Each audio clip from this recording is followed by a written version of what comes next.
เอาครับทักทายสบายดีและสวัสดีพ่อแม่พี่น้องสบายดีพี่ทุกคนต่างไกลต่างไกลนะก็เราผู้ไม่ยินดีต้อนรับเข้าสู่ช่องเก็บบ้านหน้าตามเช่นเคยในระหว่างการอยู่ป่าคือเก่าทุกคน แต่ว่ามันนี้เป็นช่วงแรงๆแล้วล่ะแรงมันนี้ก็คือเก่าไปบ่เลยโทรศัพท์ด้วยต่ออีกพอจะไปน้ำเขาผู้มันนี่เขาหมูหลายเดี๋ยวนี้มีหมูขี้ยานเดี๋ยวนี้นี่โย่จ้ะหมูน้อยโตแถวนี้หมูแถวผู้มันหลายเดี๋ยวเดี๋ยวก็ลืมตามส้มเดี๋ยวทุกคนแดงมันนี่มาแล้วบ่ไปชื่อหมูว่าเสือเห็นแล้วบ่พี่กาแฟนะพี่ทุกพี่มาอันมาเลยไฟเชื่อมมาตัวนี้ห้อยลายกว่าประมาณ10 ตัว20 ตัวพวกละผูกนึ่งกาแฟก่อนไปทุกคนออกไปบันนี้4 คนชี้ในพานไปล่าหมูป่าบนเดียวนั่นมาทองผมดาวกับประเภทหลายวะห้อยเต็มอยู่พระนะพระนี้มีอยู่หมู่นะแต่ว่าส่วนหลายมีแต่คนเสียงคนทั้งหลายเดี๋ยวแถวกระบอกนี้สำแรงมายังมาดานเบิ้งแต่ว่าตอนนี้พาเดี๋ยวออกความผูกก่อนตากระแดงทุกคนเลยพระนะประมาณ10 กิโลน่าจะได้ความไก่มันยังแต่ประมาณบ่าย2 14 โมงแรงตอนนี้นะแดดเปรี้ยงฝนมีตกในเขตในดอกเขาพันต้นเพิ่นกระบะทองยังก่อนเลยเขาก็เพชรยังหลังมุง4 คนทุกคนเลย4 คนในบ่อนเดียววันนี้นะพวกดินนี่พาเดียวแยกย้ายเดียวไปรอบนี้ไปเดียว4 คนเนี่ยพาเดียวอ้อมอยู่ดงมาโลดหมูลายชับเลยยังคัก4 คนเลยมันระเบิดอยู่บ่พังเขาว่าทุกคนเลยมันเป็นหมูใหญ่เลยล่าสาเหตุที่เฮาพาเดียวไปผู้มดนะหมูใหญ่นี้มีโอกาสพอสูงเลยมีตัวนึงก็มีพอตัวนึงก็พอตัวนึงก็มีพอหมูนึงก็หมูนึงหมูหลายตัวได้เชียวพาเดียวออมแบบหมดแถวนั้นน่าจะโอเคอยู่เลยเบิ่งมันเดียวทุกคนเลยแต่แมนหรือบ่แมนก็ได้ในหามาแค่นั้นบ่ไปนี่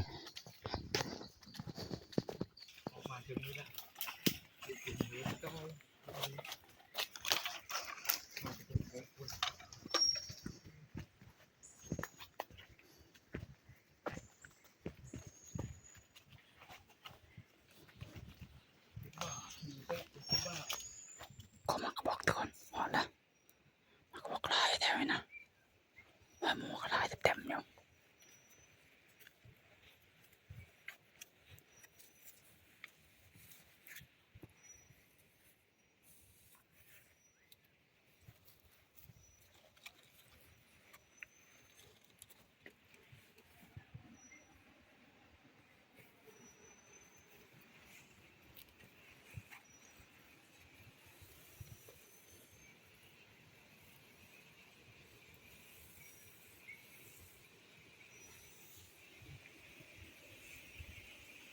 เสียทีแต่มันล่มทุกคนเลยนี่นะล่มแห้งหมูลายดีแถวนี้นะแม้ความเบาเต็มด้วยแถวนี้ก็ได้มันดุดกินนะแยกเดียวแล้วตัวนี้นะ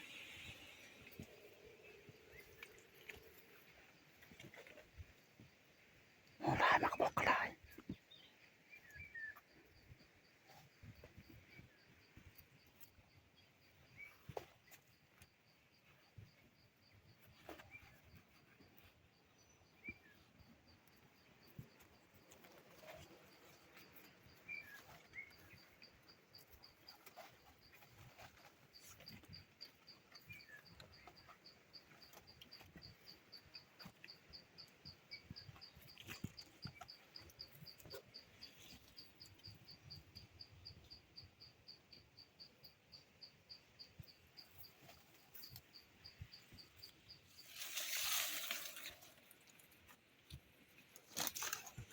เสียทีแต่ล่มที่ก็ได้ล่มนี่โลหมูจะแม่งเขาเบาดิลายตู้มันก็บกกระลายแถวนะไปโชว์ดูเ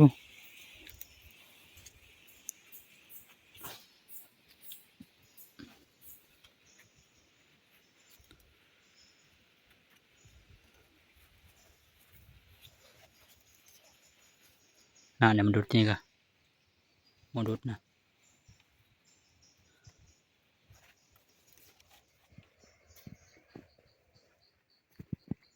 เราทำทางนี่ทางเสียงมันครบมักบกทางเสียงโคกบกอย่างเดียวนะมักบกมันหลายหมูก็จะแตะยี่โรดไม่ไหม้ทั้งหมดน่าจะเมื่อคืนนี่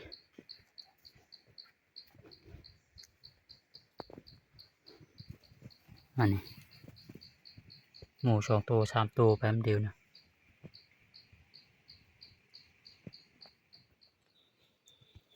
ดงไงทุกคนมีนะหมูเฮานี่มัดหมูนะ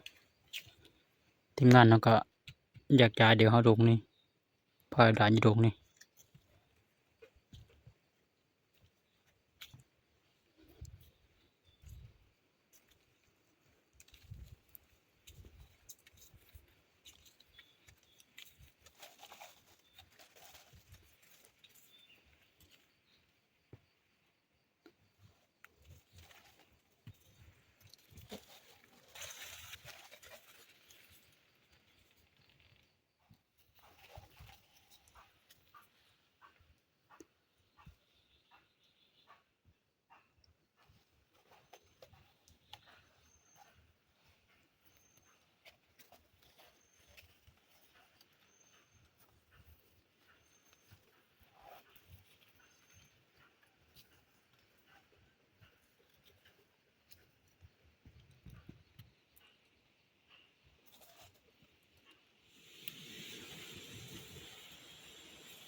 เอามาตะดงให้ทุกคนค่อยก็ได้ย่างมาหาพันต้นไปก่อนเมื่อกี้นี้อันวิทยุหาเพิ่นอยู่พอพันต้นเพิ่นตอบมาท่องจะไปจังเด้อเพชรก็เฮ้ละเพชรแต่ว่าย่างตามทางนี่แหละว่าสิเห็นห้อยตีนอยู่น่าจะมือกอดแล้วเบ้อเด้อนี่ก็เคยจะขำเรา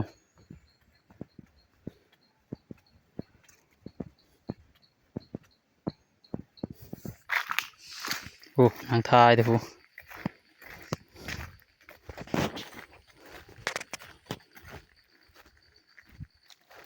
เลยพอบ่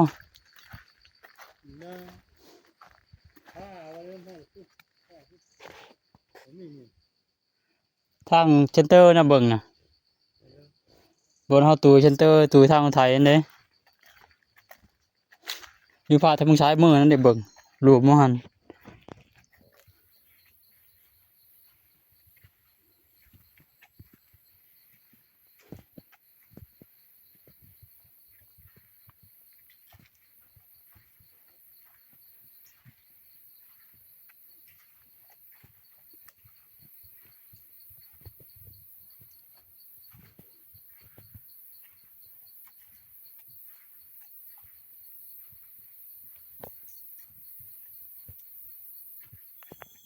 เดี๋ยวหาการรอเมื่อก่อนทุกคนมื้อนี้นะคำมือตื่นตาละเมื่อกี้นี่จัดไปนกโคตัวหนึงเรียบร้อยแล้วพันต้นอยู่นำพันต้นพุ่นทงมันพุ่นทงคอยมันหนีมานกโคเดี๋ยวเลาะเบิ่งจอบมักบกโคกมักบกเลยหมูเขากินได้หลายแล้ว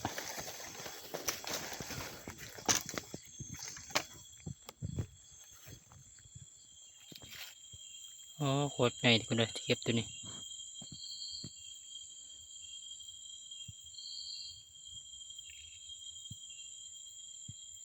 ปฏิญาณทุกคนเลยอันตรายถ้าครบไม่ได้ถือจะได้กับเจ้าคนพันพนนี้ได้วิคากระยำแดนจะทุกคนเลยมันใจนี่ยังไม่ตีมันพามันญาติมันครบเรามาบ่อยก่อน โอ้ยอะไรวะเอาไว้ก็ได้มีครบเลย อยู่ครบเลยหามาฮอดบ่ หมดเติมต้นวางอยังนึ่งข้าวเปิดไม่ได้มา เอ้ากูว่าเห็นมาเขาเลยแม่นบ่ นี่ข้าวมาน่ะ เออ มาแต่เช้านี่สิ แล้วแม่นแต่เช้ามันจักอยู่คูอันใด คือมาเข้า คนรอนี่รับไปฮะเนาะใจเมื่อยแห้งเท่าน้องพ่อเฮ้ยมาเอ้ดูหมานตัวหนึงนะ ขึ้นปุ๊บนี่ ตัวหนึงเขาก็ให้หมานจ้ะ ข้าวตุ้งกี่ตัวนะ นกโคตัวหนึงตัวก็ได้อันนี้ไปจนเมื่อย เลือกมือที่ท่านจะเห็นแล้วแกมดาน ทุกคนเดี๋ยวพอเดี๋ยวมื้อเช้าพุ่นละอยู่กินกะคือจะแม่นนกโคอีกละขอตัดภาพมาอีกมื้อเช้าทุกคนเลยตอนนี้ได้คือแจ้งหูแจ้งตาได้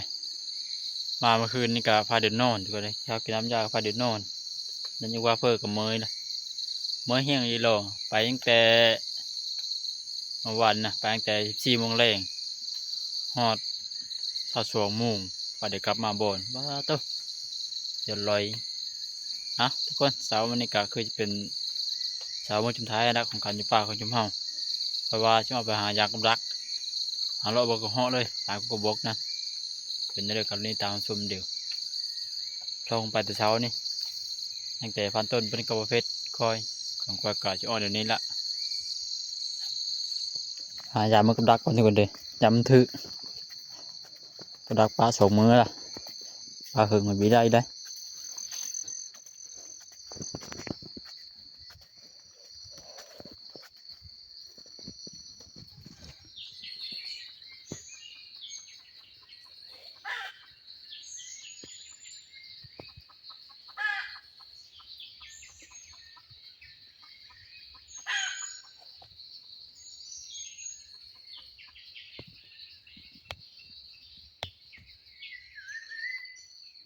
เมื่อกี้นี่แกปลาลงคอนทุกคนเลยปินได้พร้อมน่าเสียดาย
ไปพร้อมคนก็เหาะนะ พอจะเห็นมันเองค่อยๆเห็นมันพอดีหอตัวใหญ่เติบจับงาไม้จับมันโถงอยู่เลยไปทุกคนพาจะได้ไปหาตัวไม้เราอยากกับรักเลยได้ปักของเรายางไม้กายเติบทุกคนนะพอดีเฮาโกบกงนะทางเหาะทางกันได้เหาะนะพาค่อยไปเห็นแต่กันได้ยังไง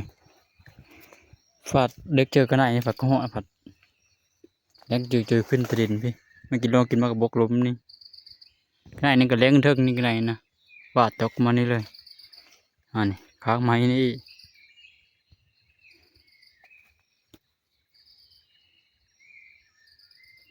เห็นกันได้ก็เห็นก็เหาะเห็นก็เหาะก่อนเยอะมันก็โอเคอยู่แล้วเรียบร้อยตัวนึงทุกคนได้ปะวันนี้อยากกับรักพันมากกะบิทึได้บิทึกับรักดังกะเลยมาแกกันบูดกันไหนตัวนึง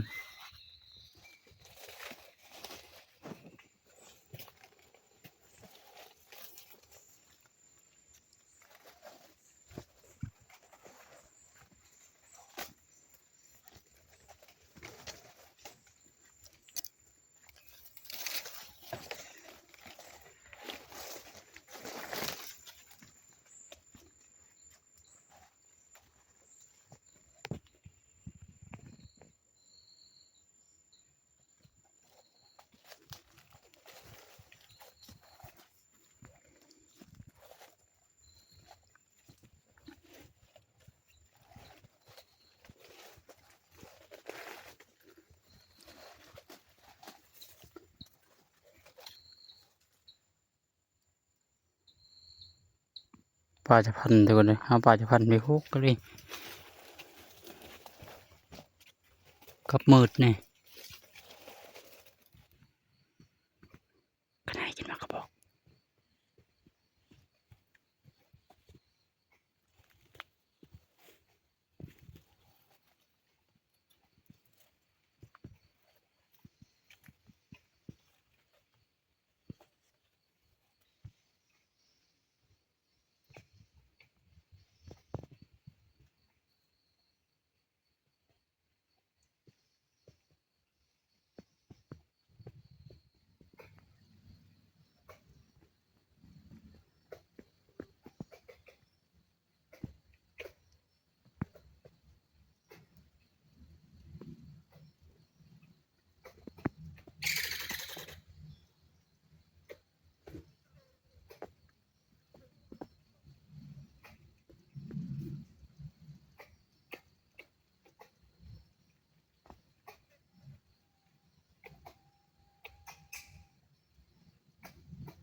ลายครับทุกคนเลยถ้ากระเหาะกันได้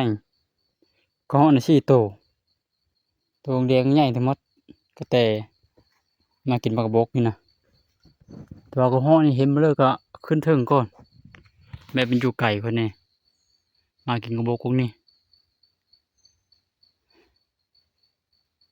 สี่ตัวคักตัวเอ้ยมีทันจะโตโลดมาโตเลยซึ่งพัดอยู่ไก่หมูที่เขามากินกระบอกพวกนี้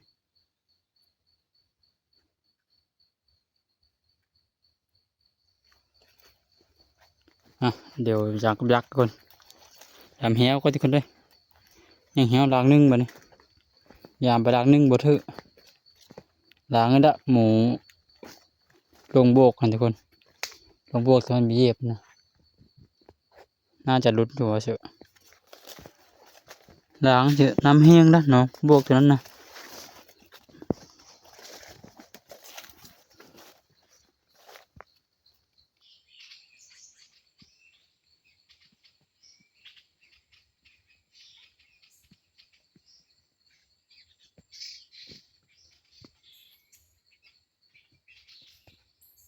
ปกติวันนี้นกน้อยลายนี่ก็เหาะมีเลยนี่ไม่เห็น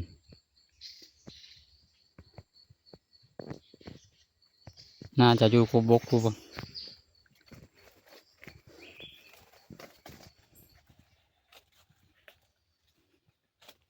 โอ้กับดักไปทำงานอยู่หมูยามาแล้วทุกคนเลยไม่ชอบละมาหมูนะไม่ย่านก็มันใจว่าชอบละมาน่ะมาตองกันหลายแล้วละกับดักอยู่ก็ได้นี่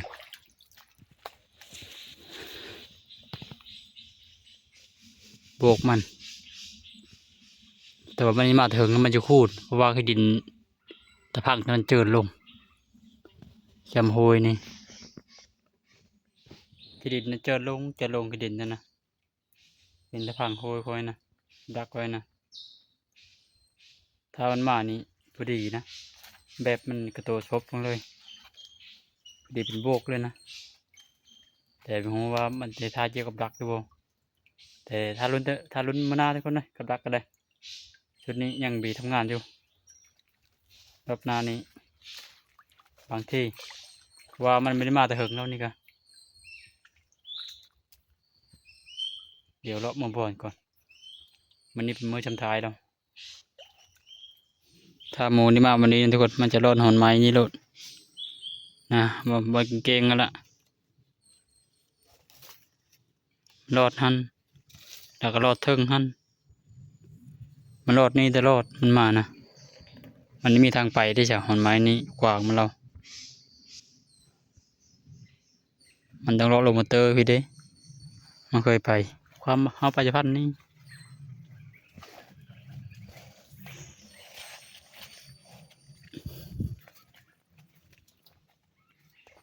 โอ้นานฮอดคิวคอยเลยทุกคนเลยปลาเลิศมันฮอดคิวคอยนี่ล้มมักสามโซะนี่มาชุดนี้ก็สมอยละเดี๋ยวมาเบิ่งมาท่องทุกคนเลยเพิ่นไปแต่เช้าพุ่งกับเขาพันต้นประเภทชงคอยย่านสมอยแล้วแต่ก็ไม่แน่อยู่เพราะว่าบ่อนยังไกลอยู่กบกยังมีอยู่โอ้ความทางให้ทุกคนเอ้ยหานี่ดีได้มาแล้วความทางโลดง่ายตึบใดหมูปลาเค็งนะเบิ่งประมาณอยู่2 โชป่าย3 โชเข้าป่ากับมักบกนี่น้ำคำนี่มันเฮานะ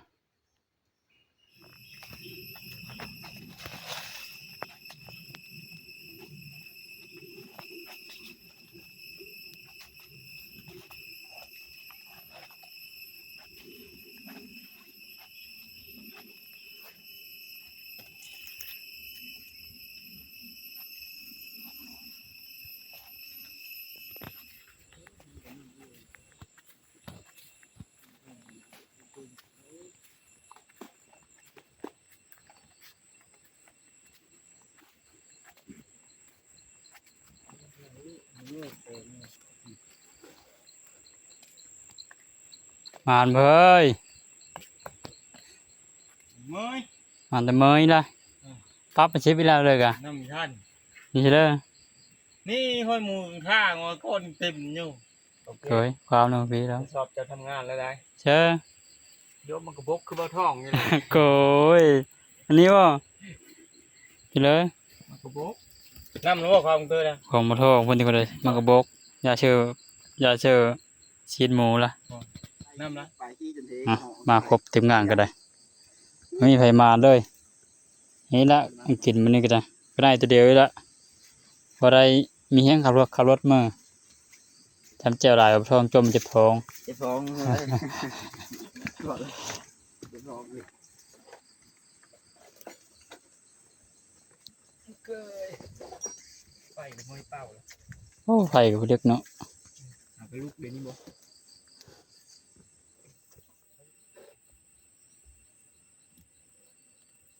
ถูกต้องแล้วที่นี่เดี๋ยว เดี๋ยวหาจีกเหาะก่อนที่คนเลยเนี่ยจีกเหาะจีกก็ได้ก่อนแต่อะไรน้ำเจออะไรน้ำเหาะละจีกเหาะกินมาบ้านเราวันนี้นะ ไปอยู่ป่าล่ะ ตัวมาบ้านไม่ได้หน่อยยิงทีไรนะแต่ก็งามนะ พอทีมงานเว้าคำพูดโตเด้อก็เหาะว่ะก็ได้มาบ้านตายไปเจ้าไปห้องบ่ได้ได้ในตัวหนึงนะ เย็นก็ห้องทาง เหาะจะเห็นลายก็7 โตโลก ไป นี่ ไว้มีห้องแล้วเดี๋ยวค่อยหมูบ้าหมูอยู่ ตัวมันนำแต่หมู พวกไม้สิแล้วเรียรถปัญญาพัฒน์นอ มัน นมานี่มาต้นมันมานะ เส้นบ่อนเนี่ย มันห้ามมาทางนะมาลง ไม่เห็นเลยความ เห็นก็อยู่แลบ้องเนื้อนะมันอยู่ แล้วเนื้อแล้วเป็นนานะ หมดเลย หมูนะ มันอยู่แลบ้องเนื้อแล้วมันเคยอยู่นี่ป้ามักบกนี่นะ3-4 ต้น ค่อยไปหาทางตัวค่อยไปไปซอดหนองขาใหญ่มีรู้จักบ่อนผู้เจ้าไปเยี่ยมมันหรือว่ามงหอนไม้ท่านบอกนั่นบอกก่อนจะลงหอนนองแล้วมันมีหอนไม้นั่นบอก หอนไม้บอกว่า ทางหอนไม้ครับนั่นบอก ไม้เป็นไม้ครับลายอยู่ หันเพื่อถางเอานะ ค่อยหาทางไปเห็นไปมือเสาเนี่ย แต่ย่างทางคนไทยด้วยบ่ มันอยู่มงเลอบัดนี้ โอ้ยยางทางอุทัยเสือพุ่นเลยกลายไหมครับกระถาง บอกมันโปโลโห้ยมันมีเห็นทางที่ค่อยมามือนั้นนะ ทางไปก้มห้องเพื่อกันแวะลงมือซ้ายมือกันเด้จนทางตอนนั้นแหละจนทางนะ โอ้ยจะไปกายแล้วจะออกกายแล้วไปเช้า อ่ะก่อนหาอยู่กินก่อนหมดไก่ตัวหนึ่งคือว้าวละเพื่อบริกินไก่ตัวนี้ก็ได้ ไม่สำห้องมันมีนอก ลึกจะไปหาบ่เห็นแล้วอย่างนี้เปล่าหัวท่าน เบิกอยู่3 ขีดอยู่ซากแล้วนี่นะขอโทษเต็มมือเก้า นั่นเนี่ยขอชักมดละ นี่มันเสริมเลย แล้ว เสริมแล้วตีนะ เสริมแล้วนั่นสิ พี่ไม่เลย700 นึงแกไม่แอมได้ เป็นร้อยเป็น100 นึง 100ยังมีล่ะ วิชามึงมีวิชาอยู่ไทยซื้อเพื่อนมาจุ่มไว้นะครับ เอาเป็นไซ แอบเขาไปวางโต๊ะเขานี่ก็เรียกลงกับนั่นซื้อนี่ใช้เช่าลงทางบ้านได้ทางบ้าน ขอคักเลย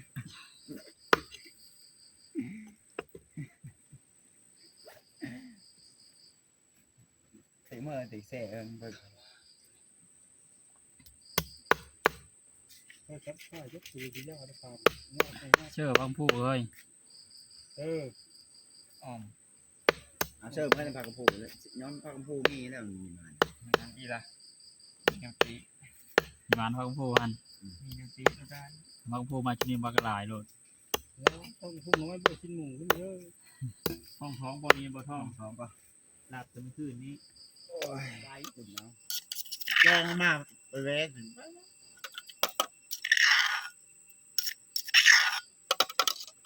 โอ้โหชิดกันเลยนี่เกิดเป็นนี่เกิดเป็นไงล่ะนี่พักนี่พักคำพูละพักคำพูเอาโอเข้มกับเบิดมาตะมุมาโอเข้มนี่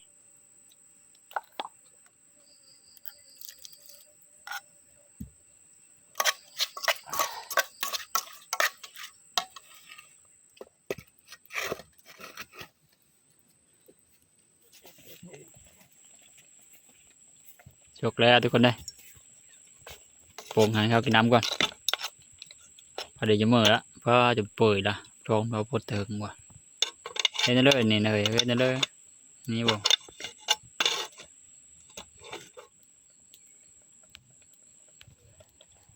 โอ้ในเลิกนี่กันฮ้อน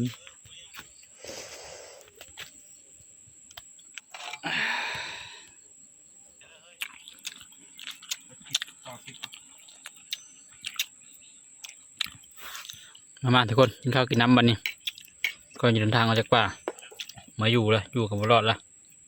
ไม้มาจะคืนนี่ไปเลยมาจะคืนนี่เฉย แปดคืนคือเขามาเป็นเด็กนะ อ๋อวิทย์บ่นนี่ 8 คืนไปเลยก็เหาะมันเจอเนาะโย มาเมื่อยเลย ซื้อไปทงเลย มีเงินนี่ล่ะ ทง2,000นึงเลย ซื้อเป็นโง่ยี่พ่อละ 2,000บ่ มีวิทย์นะ 5,000นะ แซ่บอยู่ได้เยอะอยู่พร้อมอยู่ต้มสดน้ำเนาะพร้อมอยู่ได้เงินได้ซื้อจากแกะนึง เลขก่อนคือเลยกระตึงกิน ถูกไปเลยปีมีได้สงสัยโอ้ทางนี้ อ่ะทุกคนข้าวกินน้ำจ้า มีแต่ขาลุง วันนี้มือจำทายกินข้าวกะพอแต่ได้ชูท้องได้ชูแห้งเดินทางกลับบ้าน กราบลาพระเจ้าคุณพี่น้องโลกวันนี้เลยขอบคุณใจพี่น้องอะไรเอฟซีทุกคนทุกท่านที่เกติดตามรับชมพบกันใหม่ในคลิปหน้าเวลาไปก่อนสวัสดี